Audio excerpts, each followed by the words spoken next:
En esta oportunidad vamos a estudiar el elipse. Veamos de qué se trata.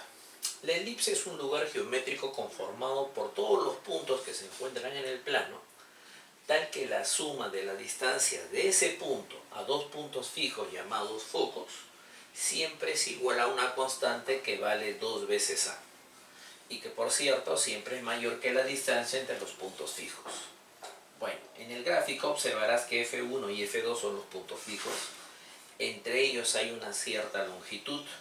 Hay un punto que va a ser el punto medio, que al final se va a comportar como el centro de la elipse que vamos a dibujar. Pero, ¿cuál es la propiedad que tienen que cumplir? La propiedad es esta: que debe haber algún punto, un conjunto de puntos del plano, como este, que puede ser llamado P, tales que la distancia hacia el foco 1 más la distancia hacia el foco 2, esa suma siempre me da un valor constante. Eso significa que si a esto le denominamos la distancia de P a F1 y a este le denominamos la distancia de P a F2, esa suma de distancias siempre me tiene que dar un valor constante, que debe ser igual a 2 veces a. Lo voy a escribir. Entonces, la propiedad es que la distancia de P a F1 más la distancia de P a F2, eso debe ser igual a 2 veces a.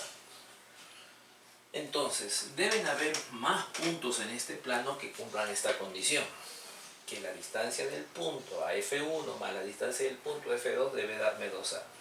Por ejemplo, este otro puntito que está acá, donde esta longitud más esta longitud también vale 2a. También habrá un punto como este, tal que la distancia F1 más la distancia F2 también vale 2a. Entonces, todos estos puntos, la suma de esas distancias de P hacia los focos, siempre van a sumar ese valor que debe ser 2a.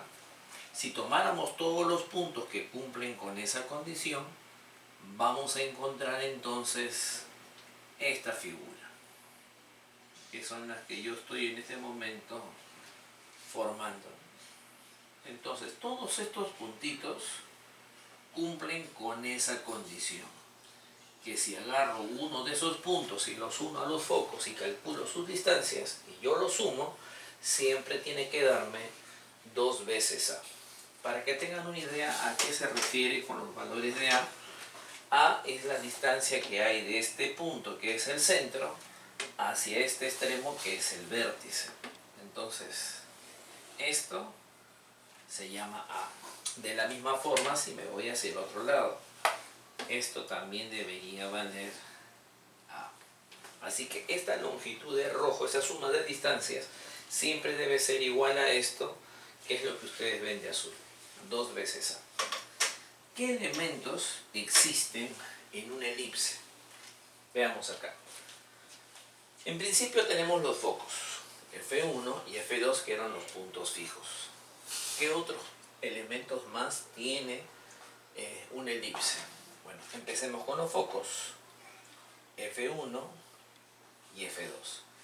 ¿Quién es el centro? Bueno, entre F1 y F2 hay una distancia. Si a esa distancia yo le calculo su punto medio, ese punto medio va a representar el centro de esta elipse. Entonces el centro lo representamos por C. Y estas distancias tienen un valor. Lo voy a pintar de azul. Ya. Y ese valor que hay desde el centro hacia los focos, eso está representado por la letra C. Que no es el centro, es la letra C, es una longitud. ¿Quién es el eje focal? Bueno, es el eje que pasa por los dos focos. A este le podemos llamar L1. Entonces el eje focal para mí es la recta L1. ¿Y quién es el eje normal? Bueno, por ese centro trazamos una recta que es perpendicular al eje focal, y a esa recta, que la voy a denominar con L2, entonces va a ser para nosotros el eje normal. Este es L2. Bueno, otros puntos importantes que hay en esta figura son el vértice. ¿Ya? Yo lo voy a colocar acá, el vértice. En este caso tenemos dos vértices. El que está colocado en la intersección del eje focal con la elipse, que sería B1, y tenemos otro al extremo derecho, que es la intersección también del eje focal con la elipse, que debe ser B2. Entonces, otro elemento importante son los vértices B1 y B2. ¿Quién es el eje mayor y quién es el eje menor? Bueno, parece repetitivo porque tiene relación con estos dos, solo que el eje mayor se refiere a una longitud. En este caso, como la elipse es media achatada y es más alargada, entonces la distancia que hay entre los vértices, a ese se le denomina eje mayor. Por lo tanto, B1, B2 debe ser el segmento que lo representa. Lógicamente se encuentra sobre la recta L1, ¿no?, que era el eje focal. ¿Quién es el eje menor? Ya, para eso vamos a buscar estos extremos que debe estar colocado sobre el eje normal. A este le vamos a denominar B1 y a este le vamos a denominar B2. Esta es la menor longitud y esa menor longitud se denomina el eje menor. Por lo tanto, este B1 con este B2 va a representar el eje menor. Acá vale la pena aclarar lo siguiente, que la distancia que hay del centro hacia los vértices, ya sea hacia el vértice de la izquierda o hacia el vértice de la derecha, siempre va a medir A. Entonces, esta longitud vale A, tanto para la izquierda como para la derecha. Y la distancia que hay del centro hacia cualquiera de estos extremos del eje menor, como este, a este se le va a denominar B. Así que cada vez que ustedes dibujen una elipse van a encontrar tres letras que son muy importantes: A, B y C. A tiene que ver con la longitud mayor, con el eje mayor, donde está más alargado. B tiene que ver con el eje menor, donde está más achatado. Y C es el valor del centro hacia el foco. Y de acá se sacan algunas conclusiones importantes que sería bueno de una vez señalar. Primero, que la longitud más grande de estos tres debe ser A. Por lo tanto, A es mayor que B y además A es mayor que C. ¿Qué relación existe entre B y C? Bueno, ninguna. Puede ser que sean del mismo tamaño, puede ser que sea más pequeño, puede ser que B sea más grande. No tenemos ninguna relación al respecto. Pero sí hay una relación entre estas tres. Es que la longitud mayor elevado al cuadrado debe ser igual a la suma de los cuadrados de las otras dos longitudes. Es decir, B al cuadrado más C al cuadrado. Esta relación es muy importante porque conocidos dos de ellos se puede calcular el tercero. Bueno, ahora vamos a terminar nuestros elementos señalando quién es la cuerda. La cuerda simplemente es el segmento que une dos puntos de la elipse. Si yo agarro este punto y lo uno con este punto, entonces para mí esto es una cuerda. Si este es el punto E y este es el punto F, la cuerda para mí sería EF.